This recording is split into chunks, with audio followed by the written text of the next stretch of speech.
میری اماں بہت خوبصورت تھی، ابو رکشہ ڈرائیور تھے۔ غربت اور اپنی خواہشات کے لیے امی نے ہمیں چھوڑ کر ایک نعمان نامی شخص سے بھاگ کر شادی کر لی۔ وقت گزرتا گیا۔ جب میں بالغ ہوئی تو میری شادی کی تیاریاں ہونے لگیں۔ میری شادی کا سامان لینے بازار گئے تو وہاں ایک بھکارن کی آواز سنی۔ اچانک میں نے جلدی سے پیچھے دیکھا تو کمرے کی کچی دیواروں کے ساتھ لگا بلب مدھم روشنی پھینک رہا تھا اور اس کی روشنی میں اماں کے چہرے پر پڑنے والی سلوٹیں اور بھی گہری دکھائی دے رہی تھی۔ وہ ابا کے سامنے کھڑی انگلی سے اشارہ کر کے چیخ رہی تھی کہ تمہاری یہ غربت میری جوانی کو دیمک کی طرح چاٹ گئی ہے، میں اس سے زیادہ اور نہیں سہ سکتی۔ تمہارے رکشے کے پہیے میری تقدیر نہیں بدل سکتے، تم ایک ناکام اور کم نصیب انسان ہو۔ اماں کی آواز میں ایک ایسی کرختگی تھی جو میرے دل کو چیر کر رکھ دیتی تھی۔ میں باورچی خانے کے اندھیرے کونے میں بیٹھی تھی اور ابا کو دیکھ رہی تھی جو فرش پر اپنی پرانی ٹوٹی ہوئی چپل کو دیکھ رہے تھے۔ ان کی آنکھوں میں ایک گہرا سناٹا تھا۔ وہ اماں کی ہر بات خاموشی سے سہ رہے تھے۔ ابا نے دبی آواز میں کہا کہ میں دن رات محنت کر رہا ہوں کہ تمہیں کوئی کمی نہ ہو، پر تم میری محنت کو ایک آنکھ نہیں دیکھتی۔ یہ سننا تھا کہ اماں نے پاس پڑا ہوا پانی کا گلاس فرش پر دے مارا۔ گلاس ٹوٹنے کی آواز سناٹے میں ایک دھماکے کی طرح گونجی۔ پانی کے قطرے فرش پر بکھر گئے اور اماں نے تڑپ کر کہا کہ اس غربت اور ذلت میں مجھے تمہارے ساتھ ایک پل بھی نہیں رہنا۔ تم رکشہ ڈرائیور ہو اور تمہاری اوقات صرف اسی رکشے تک محدود ہے۔ میں اپنی خوبصورتی کو یوں گلیوں کی دھول میں نہیں دیکھ سکتی۔ میں بھوک سے نڈھال باورچی خانے میں بیٹھی تھی۔ گھر میں 2 وقت کی روٹی کے لالے پڑ رہے تھے۔ کچن کی الماری کے خالی خانے میری آنکھوں کے سامنے گھوم رہے تھے۔ میں نے دیکھا کہ ابا اٹھے اور اپنے پھٹے ہوئے کرتے کو جھاڑا اور باہر جانے کے لیے دروازے کی طرف بڑھے۔ اماں نے پیچھے سے آواز لگائی کہ خالی ہاتھ مت آنا۔ اگر آج بھی دہاڑی نہیں لگی تو اس گھر میں دوبارہ قدم رکھنے کی ضرورت نہیں۔ ابا نے کوئی جواب نہیں دیا، وہ بس خاموشی سے باہر نکل گئے۔ ان کے پیچھے جانے کے بعد گھر میں ایک ویرانی سے چھا گئی۔ میں نے باہر دیکھا تو گلی میں اندھیرا پھیل چکا تھا اور دور کہیں کتے کے بھونکنے کی آواز آ رہی تھی۔ امی غصے میں کمرے کے اندر چلی گئیں اور دروازہ زور سے بند کر دیا۔ اس گھر میں اب صرف سناٹا تھا جس میں میرے پیٹ کی بھوک اور میری سسکیاں گونج رہی تھیں۔ میں سوچ رہی تھی کہ کیا غربت اتنی بڑی لعنت ہے کہ انسان اپنے پیاروں کو بھی بھلا دیتا ہے۔ گھر کے دروازے پر دستک ہوئی تو میرا دل زور سے دھڑکا۔ میں نے اٹھ کر کواڑ کھولے تو سامنے ایک لمبا قدآور مرد کھڑا تھا۔ اس نے مہنگے کپڑے پہن رکھے تھے۔ اس کے ہاتھ میں سگریٹ کا دھواں ہوا میں تحلیل ہو رہا تھا۔ اس نے مجھے دیکھ کر ایک عجیب سی مسکراہٹ دی اور پوچھا کہ کیا تمہاری ماں اندر ہے؟ میں نے ڈرتے ہوئے اندر کی طرف اشارہ کیا تو امی فوراً کمرے سے باہر نکل آئیں۔ ان کے چہرے پر وہ اداسی اور غصہ غائب ہو چکا تھا جو ابھی کچھ دیر پہلے ابا کے سامنے تھا۔ وہ اس شخص کو دیکھ کر یوں چمک اٹھی تھی جیسے کسی نے مرجھائے ہوئے پھول پر پانی ڈال دیا ہو۔ وہ دونوں گھر کے ایک کونے میں کھڑے ہو کر آہستہ آہستہ باتیں کرنے لگے۔ میں نے کھڑکی کے پاس سے کان لگا کر سننے کی کوشش کی تو امی کی دبی ہوئی ہنسی میرے کانوں میں پڑی۔ وہ کہہ رہی تھی کہ بس کچھ دن اور صبر کر لو، پھر میں اس گھر سے اور اس آدمی سے ہمیشہ کے لیے نکل جاؤں گی۔ وہ شخص ہنسا اور امی کے ہاتھ میں کچھ نوٹ تھما دیے۔ میں یہ سب دیکھ کر سکتے میں آ گئی تھی کہ امی واقعی ہمیں چھوڑ کر جانے کا منصوبہ بنا رہی ہیں۔ ابا رات کے 8 بجے تھکے ہارے گھر واپس آئے۔ ان کے چہرے پر مٹی کی تہیں جمی تھیں اور ان کے ہاتھ کانپ رہے تھے۔ انہوں نے رکشہ دروازے کے باہر کھڑا کیا اور اندر داخل ہوئے۔ ان کے ہاتھ میں تھوڑا سا راشن تھا جو انہوں نے شاید ادھار مانگ لیا تھا۔ وہ صحن میں کھڑے ہوئے تو امی ان کے سامنے آ گئیں۔ امی نے خالی ہاتھ دیکھ کر طنزیہ انداز میں کہا کہ کیا آج بھی اتنی ہی کمائی ہوئی ہے جس میں صرف 2 وقت کی روٹی پوری ہوتی ہے؟ ابا نے تھکی ہوئی نظروں سے امی کو دیکھا اور کوئی جواب نہ دیا۔ وہ سیدھے کمرے میں جا کر زمین پر بیٹھ گئے۔ میں نے ابا کے ہاتھ سے سودا لیا تو ان کی آنکھوں میں ایک ایسی مایوسی تھی جو کسی کی بھی ہمت توڑ سکتی تھی۔ اس رات امی نے ابا کے لیے کھانا نہیں لگایا اور خود الگ کمرے میں جا کر سو گئیں۔ میں نے دیکھا کہ گھر کا یہ کچا صحن اب ہمارے دکھوں کا مسکن بن چکا ہے اور اس میں اب کوئی بھی سکون کا لمحہ باقی نہیں رہا۔ میں نے اپنے بستر پر لیٹ کر اللہ سے دعا کی کہ یا اللہ ہمیں اس اذیت سے نکال دے، مگر مجھے کیا معلوم تھا کہ میری یہ دعا قبول ہونے والی ہے، مگر اس کے لیے ہمیں کتنی بڑی قیمت چکانی پڑے گی۔ گھر میں ایک ایسی خاموشی تھی جو کسی بھی طوفان سے زیادہ خوفناک ہوتی ہے۔ ابا رکشہ لے کر نکل چکے تھے اور پیچھے چھوڑ گئے تھے ایک ایسا خالی پن جسے صرف غربت کی بو سے بھرا جا سکتا تھا۔ میں کچن کے کونے میں بیٹھی تھی اور صحن کے اس دروازے کو گھور رہی تھی جس سے ابا کچھ دیر پہلے انتہائی افسردہ حالت میں باہر نکلے تھے۔ آج گھر کا ماحول کچھ زیادہ ہی بوجھل تھا، ہوا میں نمی تھی اور دل میں ایک ایسی گھٹن جو کسی کے ساتھ بانٹی نہیں جا سکتی تھی۔ امی کمرے کے اندر تھی، ان کے کمرے سے کبھی کبھار چوڑیوں کے ٹکرانے کی آواز آتی یا پھر کسی کے چلنے کی آہٹ۔ میں نے کچن کی الماری کو کھول کر دیکھا تو وہاں کچھ بھی نہیں تھا سوائے مٹی جمی ہوئی پلیٹوں کے۔ میں نے اپنی کمر کو دیوار کے ساتھ ٹکایا اور آنکھیں بند کر لی۔ میرے ذہن میں ابا کا وہ چہرہ گھومنے لگا جو آج صبح گھر سے نکلتے وقت اترا ہوا تھا۔ ان کے ماتھے کی لکیریں میری عمر سے کہیں زیادہ بڑی دکھائی دیتی تھی۔ اچانک گلی میں کسی کے قدموں کی چاپ سنائی دی، میرا دل زور سے دھڑکا۔ یہ چاپ ابا کی نہیں تھی، ابا کے جوتوں کی آواز پہچانتی تھی میں، جو گھسیٹ گھسیٹ کر چلتے تھے، مگر یہ آوازیں تیز اور خود اعتماد تھیں۔ میں نے کواڑ کی دراڑ سے باہر جھانکا تو وہی مرد دوبارہ ہمارے دروازے پر کھڑا تھا۔ اس بار اس نے سفید رنگ کی قمیض پہن رکھی تھی جو دھوپ میں چمک رہی تھی۔ اس نے ایک بار پھر ادھر ادھر دیکھا جیسے کسی کے آنے کا ڈر ہو، پھر اس نے دھیرے سے دروازہ دھکیلا اور صحن کے بیچوں بیچ آ کر کھڑا ہو گیا۔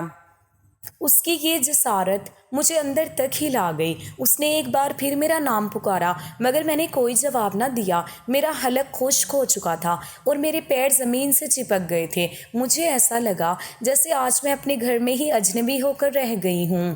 امی کمرے سے باہر نکلی تو ان کے قدموں میں ایک عجیب سی تیزی تھی۔ انہوں نے ایک لمحے کے لیے بھی میری طرف نہیں دیکھا اور سیدھی اس شخص کے پاس جا کر کھڑی ہو گئی۔ ان دونوں کے درمیان اب فاصلہ اتنا کم ہو چکا تھا کہ ان کی سرگوشیاں میرے کانوں تک پہنچ رہی تھی۔ وہ شخص امی کے کان میں کچھ کہہ رہا تھا اور امی اپنی گردن جھکائے ہوئے تھی۔ میں نے دیکھا کہ وہ شخص امی کے کندھے پر اپنا ہاتھ رکھنے کی کوشش کر رہا ہے اور امی اسے نہیں روک رہی ہیں۔ ان کے چہرے پر وہ حیا یا شرم نہیں تھی جو ایک عورت کے چہرے پر ہونی چاہیے، بلکہ وہاں ایک عجیب سی بے چینی تھی جو کسی غلط راستے کی طرف اشارہ کر رہی تھی۔ میں نے دیوار کی اوٹ سے ان کے ہاتھ ملتے ہوئے دیکھے اور میرا دل چاہا کہ میں زور سے چیخوں اور کہوں کہ امی یہ آپ کیا کر رہی ہیں، مگر میرے منہ سے کوئی اور آواز نہ نکلی۔ میرا وجود پتھر کا ہو چکا تھا اور میں بس یہ تماشا دیکھ رہی تھی کہ میری ماں ایک غیر مرد کے ساتھ مل کر میرے باپ کی عزت کو کس طرح نیلام کر رہی ہے۔ وہ مرد کچھ دیر بعد امی کے ہاتھ میں کوئی لفافہ تھما کر چلا گیا۔ امی بڑی احتیاط سے اس لفافے کو اپنے سینے سے لگا کر واپس اپنے کمرے کی طرف پلٹی۔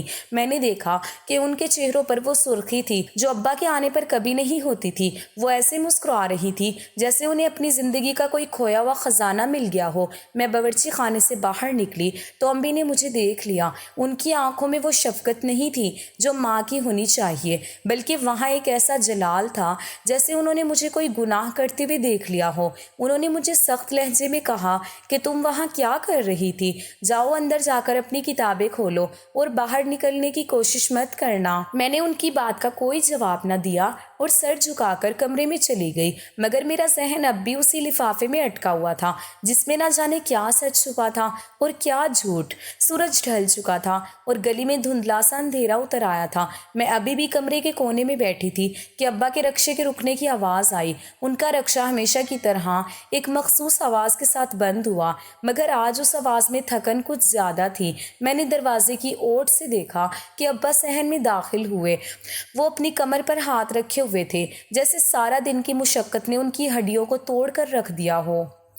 ان کی نظریں زمین پر تھی، مگر جیسے ہی وہ صحن کے درمیان میں پہنچے تو ان کے قدم ٹھٹک گئے۔ انہوں نے زمین پر پڑی ہوئی مٹی کے ان نشانات کو غور سے دیکھا جو ابھی کچھ دیر پہلے اس مرد کے جوتوں نے بنائے تھے۔ ابا نے ایک لمحے کے لیے اپنی گردن اٹھائی اور ارد گرد کا جائزہ لیا جیسے وہ ہوا میں کسی اور کی موجودگی کا احساس کر رہے ہوں۔ پھر وہ سیدھے باورچی خانے کی طرف بڑھے جہاں امی برتن دھو رہی تھی۔ ابا کی آواز میں ایک ایسا بھاری پن تھا جس نے کمرے کی فضا کو منجمد کر دیا۔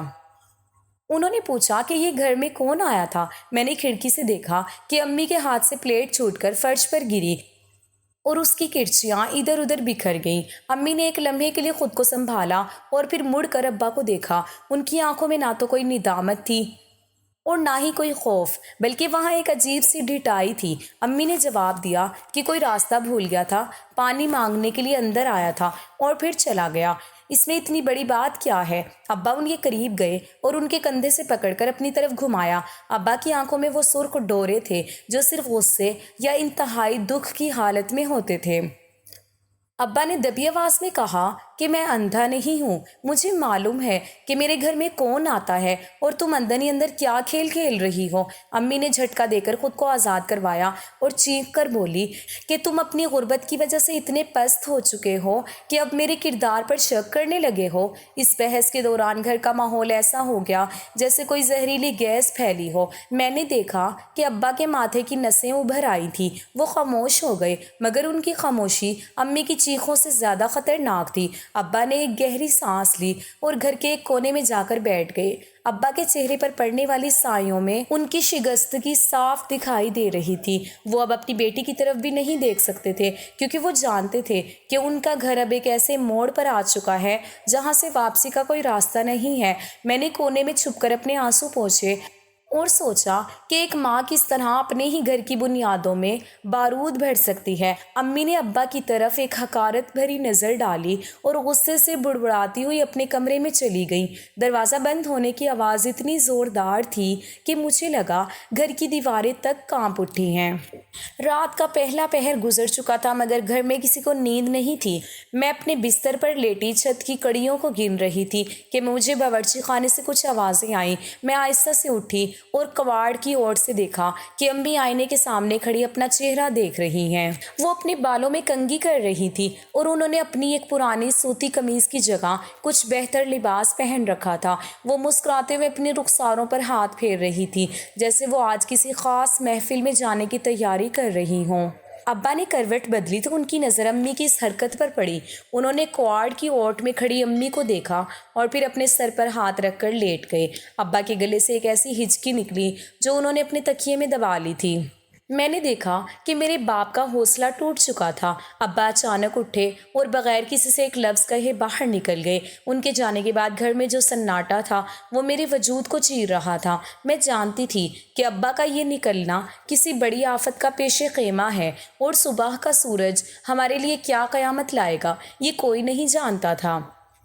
جمعے کا دن تھا، ایک عجیب سی بے چینی لے کر طلوع ہوا۔ آسمان پر بادل چھائے ہوئے تھے، لیکن ہوا میں گرمی اور حبس کا وہ عالم تھا جو انسان کے اعصاب کو جھنجھوڑ کر رکھ دیتا ہے۔ ابا حسب معمول بہت جلدی گھر واپس آ گئے تھے۔ ان کی قمیض پسینے سے شرابور تھی اور چہرے پر ایک ایسی تھکن تھی جسے کوئی آرام دور نہیں کر سکتا تھا۔ گھر میں داخل ہوتے ہی انہوں نے ایک نظر صحن پر ڈالی جہاں امی پہلے سے ہی کسی خاص تیاری میں مصروف تھی۔ میں نے کچن کے کونے سے دیکھا کہ اماں نے آج وہ پرانی سوتی قمیض نہیں پہن رکھی تھی جو وہ گھر کے کام کاج میں استعمال کرتی تھی، بلکہ ان کے پہنے ہوئے کپڑے کچھ صاف ستھرے اور نئے سے لگ رہے تھے۔ امی کی آنکھوں میں ایک ایسی چمک تھی جو اس گھر کی غربت سے میل نہیں کھاتی تھی۔ ابا صحن میں کھڑے ان کی طرف دیکھ رہے تھے اور ان کی خاموشی میں ایک طوفان کی دستک تھی۔ ابا نے دھیرے سے پوچھا کہ آج تو جمعہ ہے، تو پھر یہ تیاری کیسی ہے؟ امی نے ابا کی طرف مڑ کر بھی نہیں دیکھا اور اپنے بالوں میں جوڑا بناتے ہوئے لاپرواہی سے کہا کہ تمہیں اپنے رکشے کے پہیوں اور دہاڑی سے فرصت ملے تو تمہیں کچھ نظر آئے۔ میں اپنے کسی کام سے جا رہی ہوں اور تم مجھ سے کوئی سوال نہیں کرو گے۔ ابا کے چہرے کی رنگت ایک دم سے بدل گئی، ان کی آنکھیں سرخ ہو گئی اور ان کے ہاتھ کانپنے لگے۔ انہوں نے اماں کے قریب جا کر کہا کہ میں نے اس گھر میں اپنی پوری جوانی خاک میں ملا دی ہے تاکہ تمہارا مان رہ سکے، اور تم آج مجھ سے یہ بدتمیزی کر رہی ہو۔ اماں نے ہنستے ہوئے اپنا دوپٹہ سنبھالا اور کہا کہ تمہارا مان تو کب کا ٹوٹ چکا ہے، اب تو صرف اس گھر کی دیواریں باقی ہیں جو کسی بھی وقت گر سکتی ہیں۔ میں دیکھ رہی تھی کہ ابا کا غصہ اب ان کے بس سے باہر ہو رہا تھا۔ ان کی پیشانی پر پسینے کے قطرے موتیوں کی طرح چمک رہے تھے اور وہ اپنی مٹھیوں کو اس قدر زور سے بھینچ رہے تھے کہ ان کی انگلیوں کے جوڑ سفید پڑ گئے تھے۔ امی نے اپنے ہاتھوں میں پکڑا ہوا چھوٹا سا بیگ اٹھایا اور دروازے کی طرف بڑھنے لگی۔ ابا نے ان کا راستہ روک لیا اور سخت لہجے میں کہا کہ آج تم یہاں سے ایک قدم بھی باہر نہیں جاؤ گی۔ امی نے ایک بھرپور نفرت بھری نظر ابا پر ڈالی اور کہا کہ مجھے روکنے کی ہمت تم میں نہیں ہے۔ ابا نے دھاڑ کر کہا کہ میں تمہارا شوہر ہوں اور جب تک میں زندہ ہوں تم میری اجازت کے بغیر گھر سے نہیں نکلو گی۔ گھر کی فضا میں سانس لینا دوبر ہو گیا تھا۔ میں نے کچن کے دروازے کے پیچھے خود کو سمو لیا تھا تاکہ میری موجودگی کا احساس بھی نہ ہو۔ امی نے ابا کو ایک زوردار دھکا دیا۔ ابا کی گرفت کچھ ڈھیلی پڑی تو امی نے موقع پا کر گھر کے باہر کا رخ کیا۔ ابا ان کے پیچھے بھاگے اور گلی میں ایک شور سا مچ گیا۔ لوگ اپنے اپنے گھروں کی کھڑکیوں سے جھانکنے لگے۔ ابا نے امی کا بازو پکڑ کر انہیں واپس اندر کھینچا۔ میں نے دیکھا کہ اماں کے چہرے پر خوف کی بجائے ایک عجیب سی انا تھی۔ وہ چیخ چیخ کر کہہ رہی تھی کہ تم مجھے قید نہیں کر سکتے، یہ زندگی میری ہے اور میں اسے اپنے طریقے سے گزاروں گی۔ ابا انہیں گھسیٹتے ہوئے واپس صحن میں لے آئے اور زور سے گھر کا دروازہ بند کر دیا۔ وہ لمحہ میری زندگی کا سب سے تلخ لمحہ تھا۔ جب میں نے اپنے باپ کو ایک عورت کے سامنے اتنا مجبور اور بے بس دیکھا تھا، میں جان گئی تھی کہ آج کچھ ایسا ہونے والا ہے جس کے بعد یہ گھر کبھی پہلے جیسا نہیں رہے گا۔ ابا نے اماں کو صحن کے بیچ میں کھڑا کر دیا اور ان کے سامنے دو ہاتھ کر کے کہا کہ مجھے سچ سچ بتا دو کہ تم کہاں جا رہی ہو اور کس کے پاس جا رہی ہو۔ اماں نے اپنی آنکھیں اوپر اٹھائیں اور حقارت سے کہا کہ سچ تو یہ ہے کہ مجھے تم سے نفرت ہو گئی ہے اور اب میرا دل اس شخص کے ساتھ دھڑکتا ہے جس نے مجھے میری اوقات کا احساس دلایا ہے۔ ابا کا ہاتھ اٹھا اور ہوا کو چیرتا ہوا اماں کے گال پر جا لگا۔ اماں ایک طرف لڑکھڑائیں مگر وہ گری نہیں۔ انہوں نے اپنا چہرہ سہلایا اور ابا کی آنکھوں میں آنکھیں ڈال کر کہا کہ تم مجھے مار سکتے ہو مگر میرا پیار نہیں مار سکتے۔ میں نے دیکھا کہ ابا کے ہاتھ کانپ رہے تھے اور ان کی آنکھوں سے آنسو بہہ رہے تھے۔ وہ یہ مار پیٹ نہیں کرنا چاہتے تھے مگر ان کی غیرت انہیں مجبور کر رہی تھی۔ وہ ایک بار پھر اماں کی طرف بڑھے اور اماں نے بھی چیخنا شروع کر دیا۔ ابا کے ہاتھ سے پڑنے والے تھپڑ کے بعد صحن میں ایک ایسی خاموشی چھا گئی جو چیخوں سے بھی زیادہ خوفناک تھی۔ امی ایک پل کے لیے ساکت کھڑی رہیں۔ ان کا رخ ایک طرف مڑا ہوا تھا اور گال پر ابا کی انگلیوں کے سرخ نشانات ابھر آئے تھے مگر ان کی آنکھوں میں ابھی بھی وہی آگ تھی جو ابا کو جلا رہی تھی۔ ابا نے اپنا ہاتھ اپنے سر پر رکھا اور دیوار کا سہارا لے کر بیٹھ گئے۔ ان کی سانسیں اس طرح اکھڑ رہی تھی جیسے وہ کسی گہری کھائی میں گر گئے ہوں۔ امی نے آہستہ سے اپنے بال درست کیے اور پھر ابا کی طرف مڑ کر ایک ایسی ہنسی جس میں طنز کے سوا کچھ نہیں تھا۔ انہوں نے کہا کہ تم نے مار کر اپنا غصہ تو نکال لیا ہے مگر کیا اس سے تمہاری غربت مٹ گئی ہے؟ کیا اس سے تم مجھے اپنے پاس روک سکو گے؟ ابا نے کوئی جواب نہیں دیا۔ وہ بس زمین کی طرف دیکھ رہے تھے جہاں اب بھی پانی کے وہ نشان تھے جو کچھ دیر پہلے امی کے پیروں کے نشانات کے ساتھ ملے ہوئے تھے۔ اچانک امی نے تیزی سے اپنے کمرے کی طرف رخ کیا۔ ابا نے چونک کر انہیں دیکھا اور تیزی سے اٹھ کر ان کا راستہ روکا۔ امی نے ابا کو دھکا دے کر ہٹانے کی کوشش کی۔ ابا نے اس بار امی کو دونوں بازوؤں سے مضبوطی سے پکڑ لیا اور انہیں کمرے کے اندر لے گئے۔ میں کونے میں بیٹھی اپنی سانسیں روکے ہوئے دیکھ رہی تھی۔ ابا نے امی کو کمرے میں داخل کیا اور باہر سے دروازے کی کنڈی چڑھا دی۔ امی نے اندر سے دروازے پر ہاتھ مارنا اور چیخنا شروع کر دیا۔ وہ کہہ رہی تھی کہ مجھے باہر نکالو، تم یہ ظلم کر رہے ہو مگر ابا نے ایک نہیں سنی۔ انہوں نے دروازے کے باہر ایک بھاری کرسی لا کر رکھ دی اور خود اس کے پاس زمین پر بیٹھ گئے۔ ان کا چہرہ ایسے تھا جیسے وہ کسی جنازے کے پاس بیٹھے ہوں۔ میں نے آہستہ سے چل کر ابا کے پاس جانے کی ہمت کی مگر ابا نے میری طرف دیکھا بھی نہیں۔ ان کی آنکھوں میں جو ویرانی تھی وہ مجھے کسی بھی بات سے زیادہ ڈرا رہی تھی۔ اندر سے امی کی آوازیں آہستہ آہستہ مدھم پڑنے لگیں۔ وہ اب چیخ نہیں رہی تھی بلکہ کچھ بڑبڑانے لگی تھی۔ ابا نے اپنے گھٹنوں پر اپنا سر رکھ لیا اور ان کے کندھے کانپنے لگے۔ میں نے دیکھا کہ ان کے کاندھوں پر موجود قمیض کے وہ حصے جہاں سے وہ مٹی میں لتھڑے ہوئے تھے وہاں سے اب پسینہ اور آنسو مل کر ایک لکیر بنا رہے تھے۔ رات کا اندھیرا گہرا ہوتا جا رہا تھا اور باہر گلی میں سناٹا چھا گیا تھا۔ کہیں دور کسی دکان کا شٹر گرنے کی آواز آئی اور مجھے لگا کہ اب میری زندگی بھی اسی طرح ہمیشہ کے لیے بند ہو جائے گی۔ میں نے ابا کا کاندھا تھپ تھپانے کے لیے ہاتھ بڑھایا مگر میرا ہاتھ ہوا میں ہی رک گیا۔ مجھے لگا کہ اس وقت ابا کو کسی ہمدردی کی نہیں بلکہ تنہائی کی ضرورت ہے جس میں وہ اپنی شکست کو محسوس کر سکیں۔ کچھ دیر بعد امی نے اندر سے ایک ایسی آواز نکالی جو کسی بھی انسان کا دل دہلا دینے کے لیے کافی تھی۔ وہ کہہ رہی تھی کہ میں یہاں سے نکل کر ہی دم لوں گی، تم مجھے ہمیشہ کے لیے کھو دو گے۔ ابا نے ان کی بات کا جواب نہیں دیا۔ وہ بس وہاں بیٹھے رہے یہاں تک کہ ان کی آنکھ لگ گئی۔ میں نے دیکھا کہ ابا کی ایک آنکھ کھلی تھی جس سے وہ دروازے کو دیکھ رہے تھے، جیسے وہ ڈر رہے ہوں کہ کہیں دروازہ خود بخود کھل نہ جائے۔ اس رات گھر میں جو قیامت گزری تھی وہ صرف الفاظ کا کھیل نہیں تھی، بلکہ ایک ایسا زخم تھا جو اب بھرنے والا نہیں تھا۔ میں اپنے بستر پر لیٹ کر آسمان کی طرف دیکھ رہی تھی،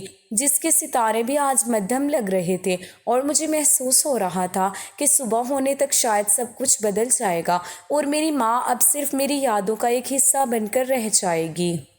اگلی صبح کی پہلی کرن جب صحن کی کچی دیواروں پر پڑی تو گھر میں ایک عجیب سی خاموشی تھی۔ ابا کے چہرے پر رات بھر جاگنے کی تھکن اور آنکھوں میں بجھی ہوئی امید تھی۔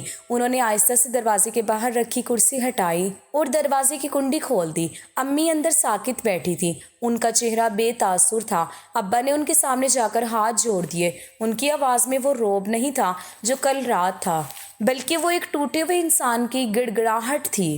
ابا نے دبی ہوئی آواز میں کہا کہ میں نے کل رات غصے میں جو کچھ کیا اس کے لیے مجھے معاف کر دو۔ میں اپنی بیٹیوں اور اپنے گھر کو بکھرتے ہوئے نہیں دیکھ سکتا۔ تم جو کہو گی میں وہ کرنے کو تیار ہوں، بس اس گھر کی عزت کا مان رکھ لو اور اپنے بچوں کی طرف دیکھو۔ ابا کی آنکھوں سے آنسو بہہ کر ان کی داڑھی میں جذب ہو رہے تھے۔ وہ ایک ایسے باپ تھے جو اپنی انا سے زیادہ اپنے خاندان کی بقا کے لیے لڑ رہے تھے۔ امی نے ان کی طرف ایک ٹھنڈی اور بے حس نظر ڈالی اور ایک لفظ کہے بغیر اٹھ کر اپنے بستر کو سمیٹا اور کمرے سے باہر نکل گئیں۔ ابا یہ سوچ کر کہ شاید اب سب ٹھیک ہو جائے گا رکشہ لے کر باہر نکل گئے، مگر گھر کا سکون عارضی تھا۔ ابا کے جاتے ہی امی نے اپنی الماری سے ایک چھوٹا سا کپڑے کا بیگ نکالا اور اس میں اپنے ضروری کپڑے اور زیورات جو ابا نے بڑی مشکل سے جوڑے تھے وہ ڈالنے لگیں۔ میں باورچی خانے کے دروازے پر کھڑی یہ سب دیکھ رہی تھی۔ میرے پیروں تلے سے زمین نکل رہی تھی۔ میں نے بھاگ کر امی کا ہاتھ پکڑ لیا اور روتے ہوئے ان کے قدموں میں گر گئی۔ میں نے چیخ کر کہا کہ امی، آپ ابا کو معافی مانگنے کے بعد بھی چھوڑ کر جا رہی ہیں؟ آپ کو ہماری ذرا بھی پرواہ نہیں؟ امی نے بڑی بے دردی سے میرا ہاتھ اپنے دامن سے چھڑایا اور مجھے زور سے دھکا دیا۔ میں فرش پر جا گری اور امی نے تیزی سے کمرے کی طرف جا کر مجھے اندر بند کر دیا۔ دروازے کی کنڈی لگنے کی آواز میرے دل پر ہتھوڑے کی طرح لگی۔ میں اندر سے دروازہ پیٹتی رہی اور روتی رہی، مگر امی کے قدموں کی چاپ صحن میں سنائی دی، اور پھر گھر کے مرکزی دروازے کے کھلنے اور بند ہونے کی آواز کے ساتھ ہی زندگی کی سب سے بڑی ویرانی میرے گھر میں داخل ہو گئی۔ شام کو جب ابا رکشہ لے کر واپس آئے تو انہیں گھر میں ایک ایسا سناٹا ملا جو ان کے وجود کو دہلا گیا۔ انہوں نے دروازہ کھولا تو صحن خالی تھا، کمرے کا دروازہ اندر سے بند تھا۔ انہوں نے جلدی سے دروازہ کھولا تو میں وہاں بیٹھی رو رہی تھی۔ میں نے انہیں سارا حال سنا دیا کہ اماں بیگ لے کر چلی گئی۔ ابا کے ہاتھ سے رکشے کی چابیاں چھوٹ کر فرش پر گر گئیں۔ وہ کئی دیر تک ساکت کھڑے رہے۔ ان کے چہرے کی رنگت ایک دم سے زرد پڑ گئی، جیسے ان کے اندر کا انسان مر گیا ہو۔ وہ لڑکھڑاتے ہوئے صحن میں آئے اور زمین پر بیٹھ کر دہاڑے مار کر رونے لگے۔ ان کی چیخیں اتنی دردناک تھیں کہ پڑوسی بھی اپنے گھروں سے باہر نکل آئے تھے۔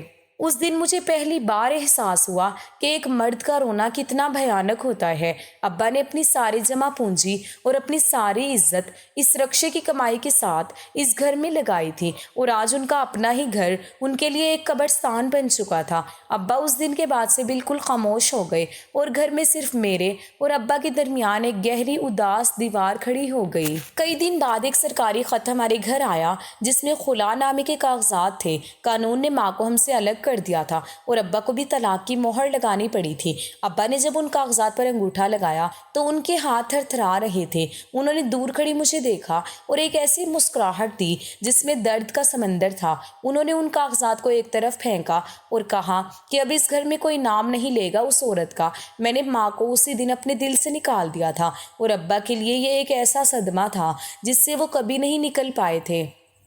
مگر انہوں نے میرے مستقبل کے لیے کمر کس لی۔ وہ اب صبح سویرے نکلتے اور رات گئے تک رکشہ چلاتے تھے۔ ابا کا اب بس ایک ہی مقصد تھا کہ وہ اپنی بیٹی کو اس غربت کی آگ سے نکالے جس نے ان کا گھر برباد کیا ہے، اور ہم دونوں باپ بیٹی اس کھنڈر جیسے گھر میں ایک دوسرے کا واحد سہارا بن کر رہ گئے تھے۔ ماں کے جانے کے بعد زندگی کا ایک ایسا دور شروع ہوا جس نے مجھے بچپن سے ہی جوان کر دیا تھا۔ وہ پہلا دن میں کبھی نہیں بھول سکتی جب ابا گھر آئے اور مجھے خالی گھر میں روتا ہوا پایا۔ اس دن ابا نے مجھے سینے سے لگایا اور کہا کہ بیٹا، جو چلا گیا اسے بھول جاؤ، اب یہ گھر اور یہ زندگی اب صرف ہماری ہے۔ وہ خود کچن میں گئے اور انہوں نے میرے لیے روٹی پکائی۔ اس دن ابا کی آنکھوں میں آنسو نہیں تھے، بلکہ ایک ایسی مضبوطی تھی جو میں نے پہلے کبھی نہیں دیکھی تھی۔ انہوں نے اگلے دن سے اپنے کام کے اوقات بڑھا دیے۔ وہ صبح سویرے اندھیرے میں نکل جاتے اور رات کے پچھلے پہر واپس آتے۔ گھر کی تمام ذمہ داریاں مجھ پر آ گئی تھیں۔ میں نے ابا کی تکلیف کو کم کرنے کے لیے گھر کے چھوٹے موٹے کام سنبھال لیے تھے۔ ہم دونوں کی زندگی کا واحد مقصد اس غربت کو شکست دینا تھا، اور آہستہ آہستہ قدرت نے ہمارے صبر کا صلہ دینا شروع کر دیا۔ ابا کی محنت میں ایسی برکت آئی کہ پہلے ایک رکشہ تھا، پھر 2 ہوئے، اور پھر ابا نے رکشہ چلانے کی بجائے ایک چھوٹا سا کاروبار شروع کر لیا۔ گھر کے حالات بدلنے لگے۔ ابا جب شام کو واپس آتے تو ان کے ہاتھ خالی نہیں ہوتے تھے۔ کبھی میرے لیے پھل لاتے تو کبھی مٹھائی کا ڈبہ۔ میں جب ان سے پوچھتی کہ ابا آج اتنی کمائی کیسے ہوئی، تو وہ مسکرا کر آسمان کی طرف دیکھتے اور کہتے کہ بیٹی، اللہ دے رہا ہے، اس کی رحمت کا کوئی ٹھکانہ نہیں۔ ہم نے وہ کچا گھر بدل کر ایک پکا مکان بنا لیا تھا، اور ہمارے پاس اپنی ایک چھوٹی سی گاڑی بھی آ گئی تھی۔ 10 سال کا یہ سفر انتہائی کٹھن تھا، مگر ابا نے مجھے کبھی ماں کی کمی محسوس نہیں ہونے دی۔ وہ میرے باپ کے ساتھ ساتھ میرے دوست بھی بن گئے تھے۔ گھر میں خوشیوں نے دستک دی، اور پھر ایک ایسا وقت آیا جب میرے رشتے کی باتیں شروع ہو گئیں۔ میرا رشتہ ایک بہت ہی شریف اور خوشحال گھرانے میں طے پایا گیا۔ شادی کی تیاریاں شروع ہوئیں تو ابا کی خوشی کا کوئی ٹھکانہ نہ تھا، مگر اس خوشی کے عالم میں مجھے اچانک ماں کی یاد ستانے لگی۔ میں آئینے کے سامنے کھڑی ہوتی تو سوچتی کہ کاش آج وہ میرے سر پر ہاتھ رکھتی، مگر تقدیر کو کچھ اور ہی منظور تھا۔ میری شادی کی تیاریوں کے لیے ہم بازار گئے تھے۔ ابا نے بہت سا سامان خرید لیا تھا، لیکن کچھ چھوٹی موٹی چیزیں رہ گئی تھیں۔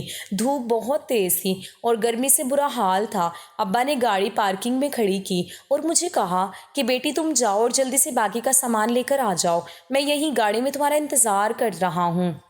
میں بازار کی پرہجوم گلیوں میں چلنے لگی۔ چاروں طرف رونق تھی، لوگ اپنی اپنی زندگی میں مگن تھے۔ میں اپنی شادی کے سپنوں میں کھوئی ہوئی تھی کہ اچانک میرے کانوں میں ایک لرزتی ہوئی نحیف سی آواز پڑی جو بھیک مانگ رہی تھی۔ میں نے اسے نظر انداز کرنا چاہا، مگر وہ آواز بار بار میرے دل کو چیر رہی تھی۔ جب میں نے مڑ کر دیکھا تو میرے قدم وہی جم گئے۔ ایک عورت پھٹے پرانے کپڑوں میں ملبوس سڑک کے کنارے بیٹھی تھی۔ اس کے بال بکھرے ہوئے تھے اور چہرے پر گرد و غبار کی ایسی تہیں تھیں کہ اسے پہچاننا مشکل تھا، مگر جب اس نے سر اٹھایا تو میری روح کانپ اٹھی۔ وہ میری ماں تھی، جس کی خوبصورتی کبھی اس کا غرور ہوا کرتی تھی، اب وہ ایک زندہ لاش بن چکی تھی۔ میں نے کانپتی ہوئی آواز میں اسے ماں کہہ کر پکارا تو وہ عجیب سی نظروں سے مجھے دیکھنے لگی۔ اس کے ہونٹوں پر کوئی مسکراہٹ نہیں تھی، بلکہ ایک ایسا پاگل پن تھا جو مجھے ڈرا رہا تھا۔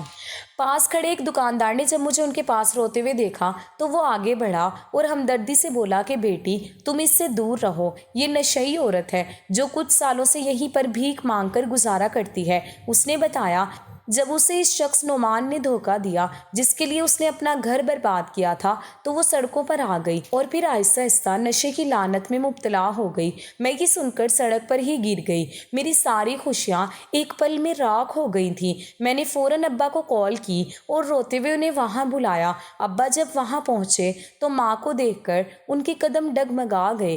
ان کا دل بہت بڑا تھا، وہ اسے دیکھ کر ایک لمحے کے لیے پتھر کے ہو گئے، لیکن پھر انہوں نے اسے گاڑی میں بٹھایا۔ ماں اب بھی پاگلوں کی طرح کبھی ہنستی اور کبھی روتی تھی۔ ہم اسے سیدھا اپنے ایک جاننے والے کی NGO لے گئے، جہاں ابا نے اسے داخل کروایا تاکہ اس کا علاج ہو سکے۔ میری شادی ہو گئی، لیکن آج بھی جب میں اس سے ملنے جاتی ہوں تو وہ مجھے پہچان نہیں پاتی۔ ڈاکٹر کہتے ہیں کہ ان کا ذہنی توازن ہمیشہ کے لیے بگڑ چکا ہے۔ وہ اپنی زندگی کی سب سے بڑی غلطی اور انا کی سزا بھگت رہی ہیں۔ ابا اب بھی انہیں نہیں بھولے اور ان کے علاج کا سارا خرچ اٹھاتے ہیں۔ میں جب بھی ان کے پاس بیٹھتی ہوں تو مجھے اپنی زندگی کا وہ سبق یاد آ جاتا ہے جو کسی کتاب میں نہیں لکھا ہوتا، کہ جو شخص اپنے گھر اور خلوص کو صرف دنیاوی آسائشوں اور انا کی خاطر ٹھوکر مار دیتا ہے، وہ آخر کار اسی طرح در در کی ٹھوکریں کھانے پر مجبور ہو جاتا ہے۔ میرا گھر اب بہت خوشحال ہے، مگر ماں کی یہ حالت دیکھ کر مجھے صرف یہ سمجھ آتا ہے کہ اللہ جس عزت اور سکون کو عطا کرے اس کی قدر کرنی چاہیے، کیونکہ وقت جب پلٹ کر وار کرتا ہے تو پھر انسان کے پاس صرف پچھتاوا ہی باقی رہ جاتا ہے۔